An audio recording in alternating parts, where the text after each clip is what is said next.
Halina't matuto kay Ginoong Tenorio! Magandang araw sa inyong lahat. Ngayong umaga ay ikukwento ko sa inyo ang isang alamat na may pamagat na ang pinagmulan ng buhol. Ang alamat na ito ay mula sa Kabisayaan. Kaya kung handa na kayong makinig, ay halina't matuto na tayo kay Ginoong Tenorio. Noong unang panahon, ang mga tao ay naninirahan sa ulap, kung saan ang kaisa-isang anak na babae ng datu ay nagkasakit.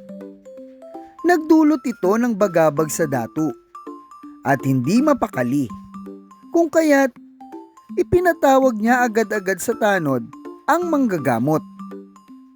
Nang dumating ang matandang manggagamot sa tahanan ng datu, winika ng datu na maaari nitong gawin ang lahat na makapagpapagaling sa kanyang anak.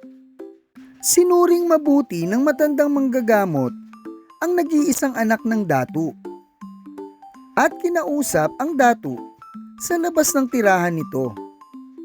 Matapos nito ay ipinatawag ng datu ang kanyang nasasakupan sa isang pagpupulong.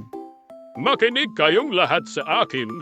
Para sa mga kalalakihang nasasakupan ng aking barangay, may sakit ang aking anak na babae at hinihingi ko inyong tulong upang maibalik ang mabuting kalusugan ng aking anak. Kailangan ninyo ang tagubili ng manggagamot. Wika ng datu. Ipinag-utos ng manggagamot na dalhin ang anak ng datu sa malaking puno ng balite at ipinahukay ang mga lupang nakapaligid sa ugat nito.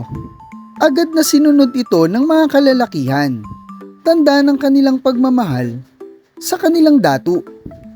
Binuhat nila ang anak ng datu gamit ang duyan at masigasig na hinukay nila ang lupang nakapalibot sa ugat ng puno.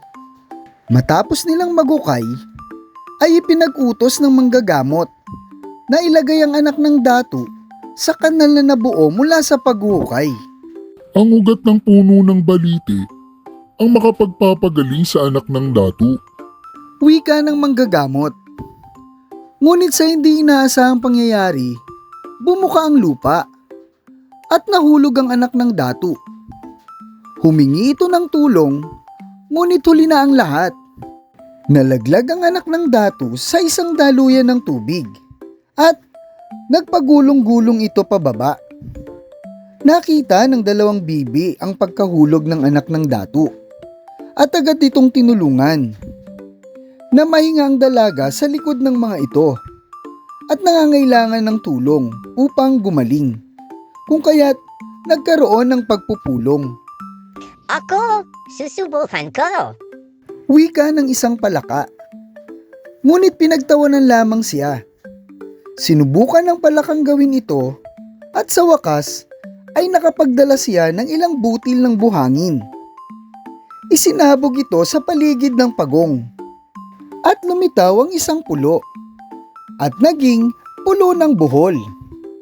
Dito nanirahan ng babae, ngunit ito ay nanlalamig, kung kaya't nagkaroon ng pagpupulong muli. Kailangang mainita ng dalaga. Nagsalita ang maliit na pagong at sinubukang kumuha ng kidlat sa ulap upang makagawa ng liwanag. Isang araw, gumalaw ang ulap at tinangay ang pagong, kung kaya't nakakuha ito ng kidlat. Mula rito ay nakalikha sila ng araw at buwan na nagbigay ng init at liwanag sa dalaga. Simula noon ay nanirahan na ang dalaga sa pulo, kasama ang isang matandang lalaking kanyang nakilala. Nagsama sila at nagkaroon ng kambal na anak. Ang isa ay naging mabuti at ang isa naman ay naging masama.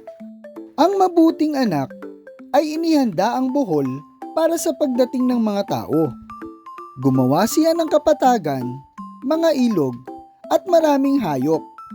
Ngunit ang ilan dito ay sinira ng masamang anak. Nagkaroon ng pagtatalo ang mabuting anak at ang masamang anak. At dahil dito, naglakbay ang masamang anak sa kanluran at dito na siya namatay. Nagpatuloy ang mabuting anak sa pagpapaganda sa buhol at inayos ang lahat ng ginawa ng masamang anak. Nilikha ng mabuting anak ang mga buholano mula sa lupa at dinuraan kaya sila ay nabuhay. Kayo ay naging lalaki at babae. Iiwan ko sa inyo ang katangiang kasipagan, mabuting pakikitungo, kabutihang loob, pagpapahalaga sa kapayapaan, at katapatan. Ikinasal sila ng mabuting anak at hinandugan ng iba't ibang butong itatanim upang gawing magandang tirahan ang buhol. Hindi nagtagal, lumikha ang mabuting anak ng isang igat at isang ahas. Lumikha siya ng malalaking alimango at sinabihang humayo at tumungo sa lugar na nais nila.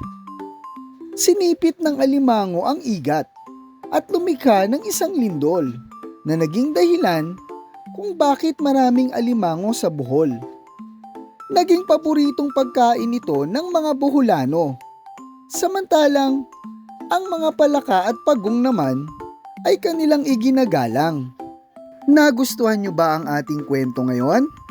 Nawa ay may napulot kayong aral mula sa ating kwento. O magkita-kita tayong muli ha para sa isa na namang makabuluhang paksa. Muli, ito si Ginoong Tenorio na nagsasabing, edukasyon ang iyong susi sa pangarap mong minimiti. Paalam!